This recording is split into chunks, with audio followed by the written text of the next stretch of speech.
So for those of you who don't know me, I'm Max Frank, and I'm the director of the Mawji Center here at NAIT. And you know what? This week we're kicking off our Mawji Center opening and Global Entrepreneur Week, which is fantastic. You guys are officially the first people to come to a Mawji Center event. Woo! Give yourselves a round of applause. You all will receive a lottery ticket in the mail, and hopefully you'll win millions of dollars. I can't guarantee that, but. So I'm going to introduce our moderators. So this is the first in a series for this week, and we're so happy to have some people that are very focused on marketing with us today. And I'm going to leave it to our facilitator, Beverley Theresa, who is in the social media sphere of marketing. She is a NAIT grad, which, you know what? All NAIT graduates. And she's going to lead with some questions and answers, and we want some participation from you today. So if you have any questions, blurt them out. This is a very casual event, and I want to thank you very much for coming. Beverley, I'll let you go for it. Okay, should you introduce yourselves first? Sure. Hello, my name is Jurina. I'm the founder and CEO of TopDraw. We are a digital marketing agency here in Edmonton, celebrating into our 25th year this coming year here. So yeah, that's who we are. I'm Alyson, Hodson. I'm the president and CEO of Zag Creative. So we're a full-service marketing agency here in Edmonton, and we also have an office in Calgary. We just celebrated our 8th year here in Edmonton. Hello? Is that better? Yeah. All right. Did everyone catch that, though? I was talking pretty loud. I'm Alyson Hodson, president and CEO of Zag Creative. We're a full-service marketing firm in Edmonton. We also have an office in Calgary, and we just celebrated 8 years. We have 21 people, and I am a NAIT grad. I'm Kyle Gagnon. I'm the owner of Inception VR Inc. We just celebrated our 1 year of existence last month. And yeah, we do virtual reality events, education, and art.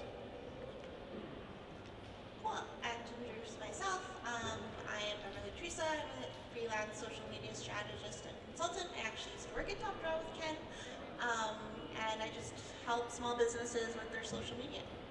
So today, I'm going to ask you guys questions. Are you excited? No? Right. Can't wait. Okay, so this is all for all three of you guys. What made you take the leap into running your own business? You just started, so I think we Yeah. should start now. I found out that I'm a terrible employee. And it's easy as that. I also, have a passion to kind of do things that aren't the norm, and that's why I like running my own company. Is you get to do those things that your boss tells you no. You post things that social media people maybe don't post that. Why not? Just do it. And that's usually my mindset is just to kind of run my own show. So that's my reason. I think for me, to be honest, it's, people say, did you always, when you went to NAIT or wherever you were doing, did you say, I'm going to own a business one day? It was never something that I planned on, to be honest. I mean, when I worked for different businesses, I always kind of worked like they were my own businesses. I worked really hard and treated it like my own.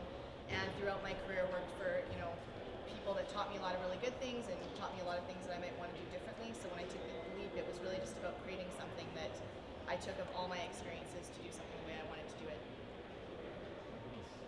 I think similar in nature with you. I'm probably not that employable. I didn't think I was that employable at the time. A little too stubborn. Yeah, for me, I mean, it was an interesting natural progression. There's nobody in my family who's an entrepreneur. So I kind of had that stacked against me. But it was kind of through the NAIT program, the marketing program, where I got a push by getting validation in this award that they gave me on graphic design. And I thought, you know what, I could kind of start my own graphic design business. And it kind of took the long road to kind of get there, but it was just driving and passion and seeing that there was opportunity to do something better in a marketplace where I could sort of make a mark that was unique. And yeah, 25 years later, so still doing it. Cool. So I know that going off on your own can be kind of scary. Were your families or partners supportive of the transition? So for example, Kyle, does your family know what VR is? Do they understand that it's like blowing up right now? Yeah, I've educated them. My head office is in my parents' basement, so they're well versed in everything that's going on currently. Yeah, so, and they're very supportive. They, everything I need, they're there for me. So I even have my mom. She's covered some shifts at some events for me, and usually people are surprised when she knows more about VR than most others. So. And other than deciding to work for yourself, what are your guys's, like, was there a single most important decision that contributed to your success? Like deciding to run, like, I'm going to go off on my own now. What promoted that? What made that happen? Yeah. Here's what's happening in the marketplace. But you have to have a little bit of that insanity and tenacity and real passion behind your craft and your business to be able to push yourself through some of the real challenges and hurdles that there are right within business. Then Alyson, was there like an initial point in your career, because I know you worked for like thousands of businesses before, or like with clients, was there like an initial jobs? was there an initial like something that happened that you're like, okay, I want to do this on my own? You know, no, honestly, like, I mean, I think, and I've told the story to lots of people that ask about kind of your previous question, was it hard? Was it something that you were worried about? Was there support? I mean, there was definitely lots of support. Maybe this is just being naive, but I never thought it was going to be hard, to be honest. Like, and we started a little bit differently, so we went pretty hard out of the gate, right? We got office space downtown Edmonton. We didn't start in a basement. Like, we went in with a lot of risk, but it really just felt like the right thing to do. And I know that sounds cheesy and strange, but there was no real moment that said, okay, we're gonna do this, or I want to do this now. When I looked at making a career change, I was actually interviewing in Toronto. I was interviewing in Vancouver. I was gonna just get a job in another city. I was ready. I grew up in Edmonton, so I was ready to go.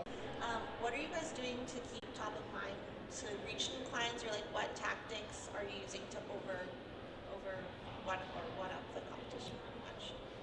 Like, how are you Tell me all getting your clients over secrets. We use some really cool digital marketing for our own company. So we drink our own Kool-Aid, and even these types of things, right? Getting out in the actual industry, supporting the community, supporting the industry, giving back, being comfortable. Go network, talk with people, understand sort of who's in the space. If you're passionate about starting up your own business, you really have to dive in, head first, and start to immerse yourself with others that are in the space that you can learn from, and really, if you can find mentors who can help you to grow and learn, and really get you on a growth curve to sort of miss a couple of the hurdles or landmines that I might have stepped in along the way. But yeah. I think for us, it's part of, we're not as digital of an agency, I think, as TopDraw is. So we definitely have digital components of what we do, but we also still do a lot of traditional. So for us, there's a part of it where we're taking those existing client relationships and kind of telling them, other things that they can do and adapting them into those things. But when going out to find new clients, as Ken said, it really is a lot about networking. I mean, I believe that Edmonton is a highly relationship-based city, and I think that people will always do business with people, not businesses. And so I think a lot of it is just, doing good work, keeping your nose clean, building those relationships, and moving forward. Kyle? Yeah, so I first started off in White Ave. I had a location to start off. I found, with the industry, the ease to access to get into that industry is very low. So a lot of people are getting into the VR market. They're buying their own equipment. They're starting to do the things.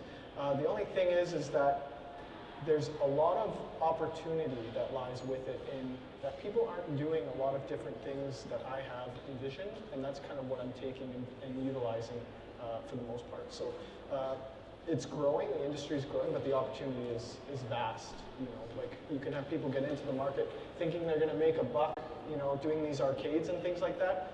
That's not where it's going to go. I think the market's going to change greatly with VR in respects to education, art, and those events as well, and that's what I'm focusing on. So this message is for Ken. Being in business since 1993 and owning your own building and expanding TopDraw service offerings, what hurt you to with TopDraw's quick growth? Yes. So in case you're wondering, I started with the company when I was 18 years old, so you can do the math. And hurdles we're running into now. I think it's always really finding the amazing talent, right? Trying to find the people who truly can up the game and they themselves are willing to, again, push the envelope bring a new sort of complement and skill set to the team. So the challenge in the space with Edmonton, we have some pros and some cons. We've got some great educational programs, and there's definitely more of an entrepreneurial spirit and buzz happening within Edmonton. It's producing some really wonderful, talented people. We aren't seen as this digital marketing hub of the world kind of a scenario yet, but when you have some different stars that start to really come through in the space, you'll have folks like Microsoft or Intuit or other folks that come in and say, beep, beep, beep, here's the Brinks trucks, here's the cash, come on over and start this new division, this new department. So you spend your time investing, or not investing, yeah, investing and mentoring and growing wonderful talent, and I can't begrudge them to go and find a cool opportunity and go work with Google. I mean, they're gonna go work with Google. So cool opportunities, but I think the talent is definitely because with digital, things change just during the conversation, or just during my answer here, right? So we need the team that we've got to keep on top of it all, interpret it, digest it, and be able to put together recommendations for our customers on how to truly leverage this stuff. And some things are in and out with the fad with the digital as well, so you have to kind of know what to pick and choose. So yeah, folks, for sure, it's definitely a challenge.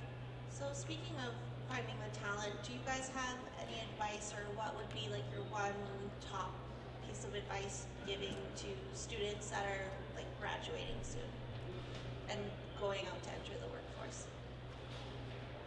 As far as how they kind of make themselves shine out from the crowd kind of thing.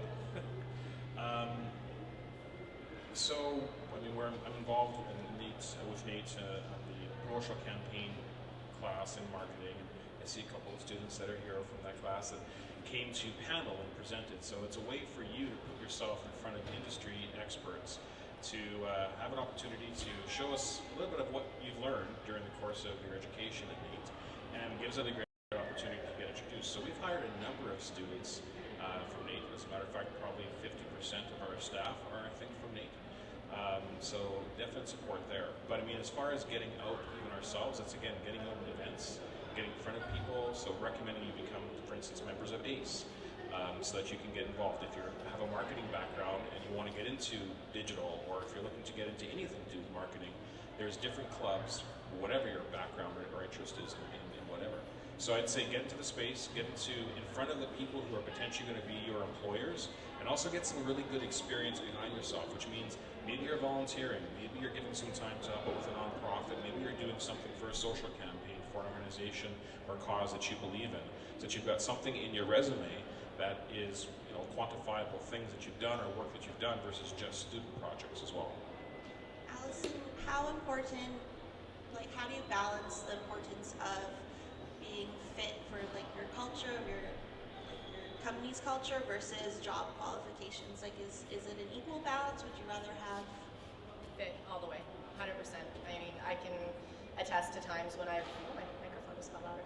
I can attest to times when I've thought, you know what, this person has great qualifications and we really need to fill this role. I'm not really sure about the fit, but you kind of, you know, sometimes if you're in a bind, you're like, maybe I'm just reading into this the wrong way.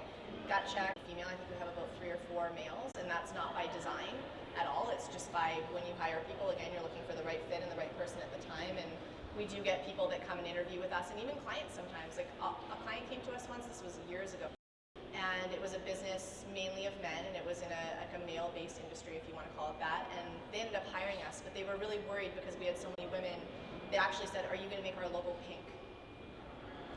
And so, like, no, we're not going to make your logo pink. But there are still those stereotypes out there, so I think it really is just kind of trying to break those down as much as possible.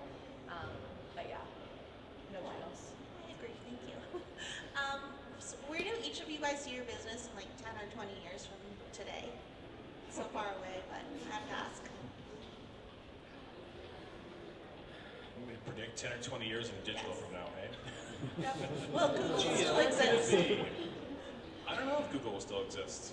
I'm not sure. I mean, I'm actually on the same train as yourself. I think one of the largest businesses that's going to exist right now is one that probably doesn't exist in the education, in the area of virtual reality. You know, probably be a multi-trillion-dollar business. So I think there's a lot of room for opportunity in the space. Where we're going to be, we're always going to be like on the mobiles, right? Figuring out what's the trend, how to use it, what's coming up, what's going down the path. You know, where do we go? How how do we help to direct? Because I think the thing that will be difficult, even with machine learning and artificial intelligence and all the different things that are kind of coming down the pipe, is having a person, a human being who can truly interpret how best to leverage and strategize and put together a complex, omni-channel campaign with all these different ways in which you can connect. Yes, you can use tools and you can use technology, and there'll be a lot that'll be at your, in your tool belt, and it'll be important to understand how to leverage those the most. But just because you've got Google Analytics doesn't mean that you're amazing at understanding the nuances of the traffic coming to your site and how to be able to better determine how to adjust or modify or heat mapping or whatever the tool you want to throw in. You have to be able to interpret and understand. So to me, I think there's always going to be a market for that, and that's the sweet spot of where we'll be. Alyson? I can't even predict. It's not going to look anything like it looks today, that's for sure. I think there is a big part of it where we will go where the opportunity is, right? I think that's what makes a good entrepreneur is trying to figure out where that opportunity lies and how we need to adapt to survive, and not to survive but excel under those conditions. So I couldn't even begin to predict where the world is going to be 20 years from now. It's going to be a very different place, and maybe we won't even be around. I don't know. I'm being honest. We'll be dead. Yeah. Well, no, our business. Oh, yeah. When she went there, that was interesting. We'd hope to still be here. That's dark. It's dark. So I don't know. I don't know the answer to that. I think it's a really tough question to answer. I think we've seen such an acceleration of things changing so quickly. I think our business is going to look very different in a year, not 5 or 10 or 20. It's a wild ride right now. Do you think that the businesses that aren't adapting as quickly to new technologies like VR or even digital marketing or websites and things like that, how do you think, do you think that they'll still be as successful in the future if they're not keeping up with these types of things? Or no, we've seen so much of that happen, right? I remember probably, maybe most of you remember renting movies, right? Like Blockbuster, and look what happened to them. It's just these things with the evolution of how things are happening and how quickly the multipliers are happening. That we're going to see more businesses that aren't going to succeed because they're not keeping up with what's next. And then, so Kyle, the VR industry is constantly changing and being really cool and innovative. How do you keep up with everything that's happening in the industry? Do you read blogs or? Yeah, my feed is basically all VR on every platform. So I'm constantly reading up on it, seeing who's using it for what purposes and what new way or what new thing somebody's come up with. But just to go back on where you see the company, over the last year, so if this is an idea where I see my company, over the last year my website has changed almost on a weekly basis. So I'm constantly updating, changing, having those new ideas, and then just pursuing them and changing them. By having a bootstrap company, I can just do that. I can just spin on a dime and change directions quickly.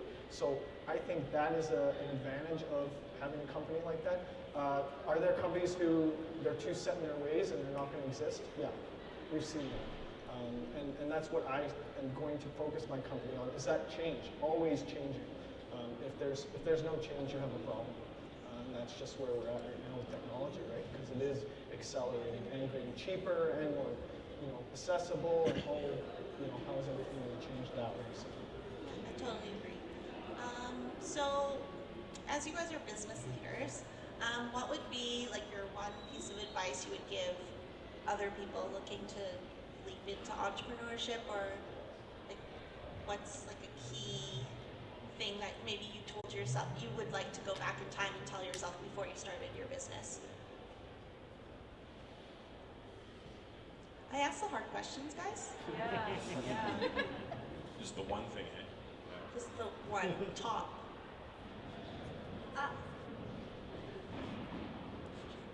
I don't think it's something that I would go back and tell myself, but I think the one advice that I would give, and I guess this is now not going to be 5 years in the future, maybe we'll all be robots, but your people are everything. The people that build your business with you are 100% everything. And so making sure you put the time and the energy and attention there and really foster those people along with you, I think is key to success. I would say, especially when you're starting out, not to settle. I think there's temptation to just do something to make some money to get by, and that's true. In the end, there's all things I'm sure clients we've worked with and projects we've done where it's like, okay, we know this one's for the money. This isn't going up in the case studies page. However, really thinking out your business and your business model and who's a persona you really want to go after, like really giving it some true honest to goodness thought, so that when you go out there and start to position yourself, you're not accepting work where you can get busy work and get away from the thing that you really wanted to do, that North Star of where you really wanted to go, because you were doing this other stuff that you could kind of do, but you really don't like it, and then it takes down this path, and now it's 5 years and you've been doing these things that you really don't like, but it's been putting food onto the table. And I've seen, where people lose that passion. And as an entrepreneur, when you're starting your business, if you're not living and loving and doing that thing, even the good and the bad times are all thrilling and it's all exciting, then you're going to lose that drive, right? So yeah, really give it some serious soul searching and yourself as well. Is this something where I'm in a red ocean where it's full of blood, where there's just nothing but competition doing this thing and I'm just making an incremental improvement? Or am I truly in a blue ocean where it's brand new or something so different or so novel in the way in which I'm looking at something that there's some legs here, that I've got some opportunity? Kyle? Starting off for an entrepreneur, I say don't undervalue yourself. I think that's something everyone first starting off does. You think, am I really worth this? Or, a self-valuation. That's something I personally have struggled with, something I tell myself back a year ago. That don't undervalue yourself. If you already started your own company, you've got a website or something, you already have value. You already are unique. You know what I mean? Even though it might be easy to do, you're already unique. Don't undervalue yourself. Cool. So Ken, you mentioned having a mentor is important when you're building your own business. Who has been your guys' mentors, I guess, throughout your careers? So that's one of the things I think I did wrong at the very beginning. It's a bit of advice I talk to entrepreneurs about, or young budding entrepreneurs, is I took what was good advice from my parents, my father, which was to put your head down and work and just focus. And the harder you work, and we're a good Ukrainian family, and you work hard, and it's gonna, and honest, yes, you need that, without a doubt. But there's folks who can help you to get you there, right? So, I mean, now I look at other entrepreneurs in the entrepreneur organization that I belong to, and fellow CEOs, even people that we hire who are just experts in their space, and I go, my God, this person's like incredible with the skill set and the talent and so forth that they bring to the table. So to me, there's little things from different people, right, that I sort of pick from where I really admire that quality. So there isn't, any one person that I would say, but it is kind of funny, we're at NAIT, but Bev Holleboff, my instructor at NAIT, if it wasn't for that promotional campaigns class and what Theresa does today with the promotional campaign class in marketing, I don't know if I'd be doing what I'm doing today as a result of it. That was the spark that got me into doing what I'm doing in design and giving me an idea and some support that I actually might have known what I was doing. And so I owe a lot to NAIT. So one of the reasons I'm here today. Awesome. Yeah, for me, similar to Ken, I don't have one person that really, was a mentor for me, but there were multiple people, and there still are multiple people, because I believe we're always learning all the time. And one of the things that's been really good about that is having people that are older than me, and having people that are younger than me, and having people that are my age, right? So being able to take those kind of different experiences from different mentors, because I think sometimes people get caught up in a mentor has to be someone older than you, because that's they're bestowing their knowledge on you and those types of things. But actually some of the most valuable people that I've learned from and would consider mentors are actually younger than I am. So I think it's good to take a lot of different things from different places. I haven't had a single mentor, but I am looking. So anybody wants to send me an email and be my mentor, for sure, I'm interested. Again, like you guys said it, you pick little things you like about people and their qualities, and you take those and you kind of core and put that into your center. So that's pretty much it. So. What role has formal education, I guess, played in your entrepreneurial discoveries and like when you're hiring and things like that? Because I know when I applied at TopDraw, I didn't necessarily have schooling for social media. It was kind of just a thing that I did. So how does formal education play a role in like for your business itself, but also when you're hiring people? Yeah, so for us, I mean, education is education. So if it's coming from the school of hard knocks, and sometimes with digital, especially in a really new space, it is about taking your own initiative and learning and educating yourself, especially in something that may just be coming out and it's not in curriculum yet, and it may be many, many years before it gets into that. And by that time, that thing may not even exist anymore, right? So therein lies the challenge. However, I do think a formal education that's showing that you're, investing into an area that you have passion behind and interest in, and whether that's going through, NAIT, which for me obviously is worked out really well, and I really loved that practicality that NAIT brought to the table, where we're doing real things with real people and real companies. But heck, getting certified in different training classes, be it through Google or conferences, and so many different ways you can diversify sort of where you get your education from. So to me, I think it's important. However, we hire for the person and that skill set they had, and proven expertise and experience they've had. And often there's a formal education component to it, but it isn't necessarily a requirement in our particular field. Alyson? Yeah, for us it goes back to that fit and that skill set piece. I mean, obviously anyone that has an education, we're happy about that. I mean, it's good and it shows that you've put the time and the energy into committing to something and moving something forward. And it also depends on the role in our organization, right? So if we're hiring someone technically like a graphic Get a bit of a bad rap, right? I mean, you look at the way in which people interact today, and digital is obviously a very big part of that, right? So you're not necessarily facing or talking to a person face to face, so obviously it's a little bit different. But I don't know if it's as fair, because realistically, if you were to rewind a certain number of years, if that technology was available, when I was younger, we probably would have done the same thing. So it's, I think, realistic to expect that millennials may have a difficult time doing that interaction. But if you're in the space and you want to, if your career is such that you want to do programming and coding, and you're going to be working on a computer system, and you're not a real people-friendly person in general, and you prefer to work at home, hermit-style type of a scenario, is it going to be the most important, paramount thing? Are you going to be presenting in front of customers? Maybe not.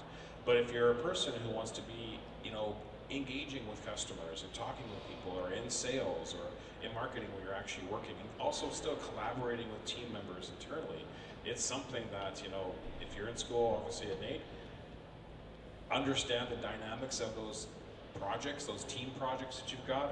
Promotional campaigns have got their group project and so forth, but you got to dive in, even if it's, heck, I don't know, they have speed business networking that the Chamber of Commerce provides, where you can actually talk with people and go 15 minutes per person kind of a scenario. There's different ways to break down that barrier, right, that you can learn to get to network. To me, it's just get in and do it. You're talking to a guy here who used to have such anxiety about when I was delivering the paper for the Edmonton Journal. There's a thing called the paper. We used to deliver it to people's doors, and people used to pay me money, and I give them a little piece of paper that says, "There's your receipt for your week's paper." And I would be petrified to call the Journal to let them know that I was short one paper on my paper route. I couldn't pick up the phone and call them and just let them know I was short a paper. That's how nervous I was in dealing with it. And I mean, so I got a job in retail, and I started to talk to people. I still remember the first sale I ever made, like it was petrifying to me, but you break down those barriers. So funny enough, I'm like this introvert, extrovert kind of a person. And sometimes there's days I just don't want to go out and network, and I just don't want to go out and be on and have to do all that. But there's also those days where you go, I got to do this. This is the good thing for the company. This is an opportunity to get out there. So you sometimes put yourself out of your comfort zone, and usually you get a good reward back from that. Hodson or Kyle, do you have anything to add about some advice for starting to network? My personal phone number is on the website. I want to be able to be contacted. I want to be there. You want to talk to me, I'm here. And that's, I think, a very good thing with business. And I think a lot of businesses don't utilize that enough. And I understand you don't want to get 50, 60 phone calls once you get larger to your personal phone number, but having that ability to be accessed or accessible to people who maybe have a great idea and that's the next great idea that grows your business, that's kind of my mindset. Don't close any doors, leave it open, leave yourself open for people to contact you as well. Cool. So thanks guys for joining us, I think. Oh, questions from the room. Does anyone have questions for any of our panelists?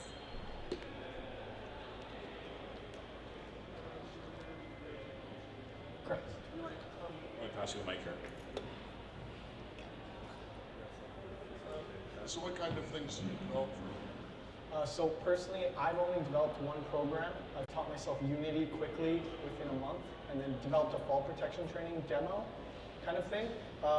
Software development is very expensive, and also learning it, the curve is pretty high. So I'm not developing anything currently. I do have friends who do develop, so if there's interest with that regard, I'll use them and utilize them for stuff. Mainly, what I do is I leverage people who've already made amazing programs and use those programs, licensed software and things and such. Anyone else with questions?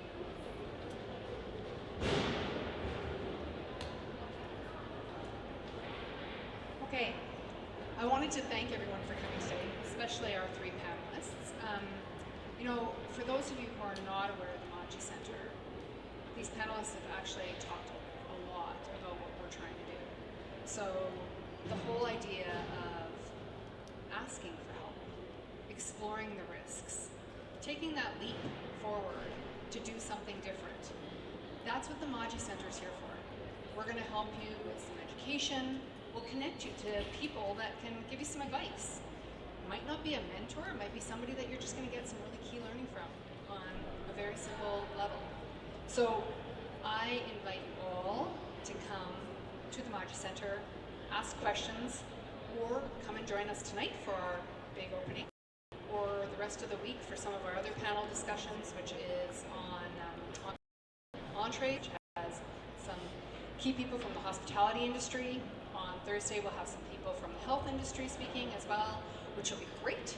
And, you know, even if you're not thinking of being an entrepreneur, sometimes